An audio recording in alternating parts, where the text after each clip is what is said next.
Share ko lang sa inyo mga paps kung paano gamitin itong battery analyzer. Ito yung ginagamit ko dito sa shop kapag mag-check ako ng battery. So ito yung mga battery na pina-charge sa akin kahapon. Ngayong umaga ay tetest natin kasi lumipas na yung magdamag eh. Kumbaga lumamig na yung battery. Kapag kasi sira na yung battery, kinabukasan lang mga paps, humihina na talaga yung battery. So ngayon testingin natin itong NS60 na Endurance ang brand niya. So tatap lang natin sa negative tsaka positive terminal ng battery. So ito mga paps, ayan, nakalagay sa kanya 10.7 volts na lang yung karga ng battery. Pero kahapon malakas yan nung kakabunot pa lang sa charger. So ganyan lang mga paps, okay natin. Tapos lagay natin regular flooded. Dito tayo sa GB. Ayan, ganito mga paps yan eh. Meron siyang CCA. Ayan, tapos number 2 DIN, JIS. Pwede ka kasing mamili dyan kung paano mo i-check yung battery, pero mas maganda dito sa GB. Ayan, sa number 6. Okay natin. Tapos nakalagay dito kung ilang setting rate. Lalagay natin dito yung sa spec ng battery nya. Ayan, 45 Ah. So iseset lang natin sa 45 Ah itong battery analyzer natin para mas accurate kapag binasa na niya. Ayan, testing na mga paps. Ayan po, waiting. So ito mga paps, nakalagay sa kanya charge retest, pero kung mapapansin nyo nakalagay sa SOC 0 na yung state of charge nya. Ayan, 0, pero meron siyang 10.7 volts. So sira na to mga paps kasi chinarge ko na rin ito kahapon.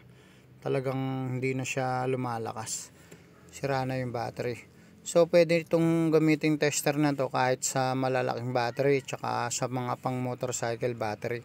Basta tama lang yung iseset nyo na yung AH, yung ampere. Etong Motolite na to 3SM ang size nya. Pina-charge lang din to mga paps.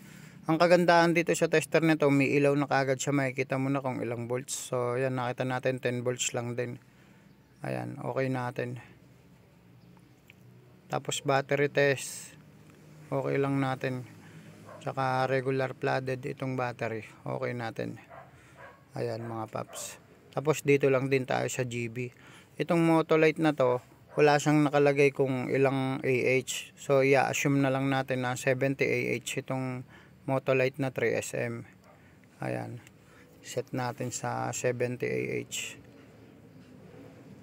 Ayan mga paps, pero baka nasa 80 AH to o 75, 85 kasi Motolite Gold yan. Pero assume lang natin na 70 AH. Ayan, nakalagay din sa kanya 0.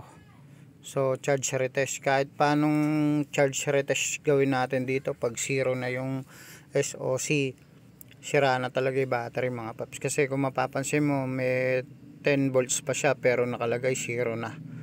Pagka ganon, sira na po yun. Ito naman mga paps, yung 2SM na battery testing natin. Ang brand na ito Century. Mga pina-charge lang to mga paps sa mga customer ko to.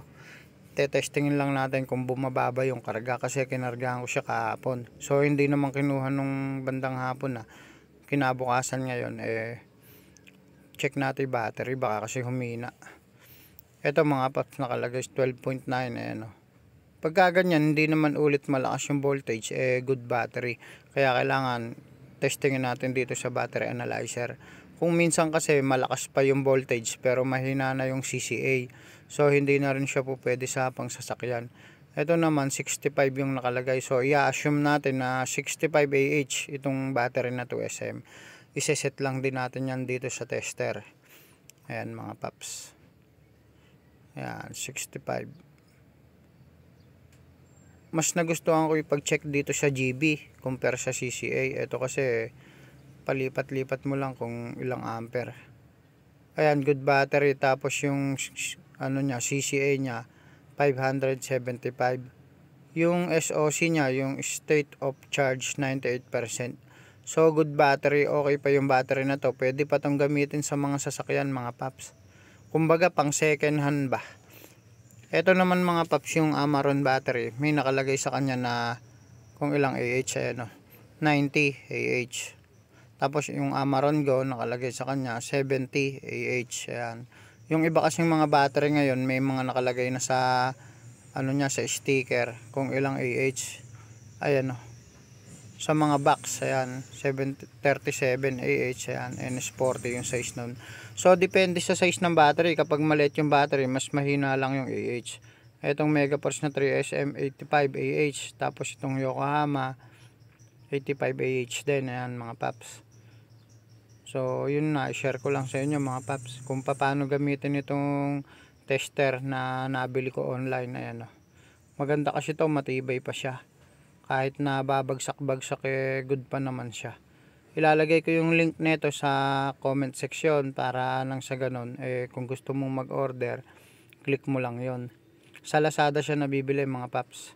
So yan yung nasa likod niya yun. Sa mga bago pa lang viewers, ako po ay gumagawa ng mga video content tungkol sa battery ng mga sasakyan.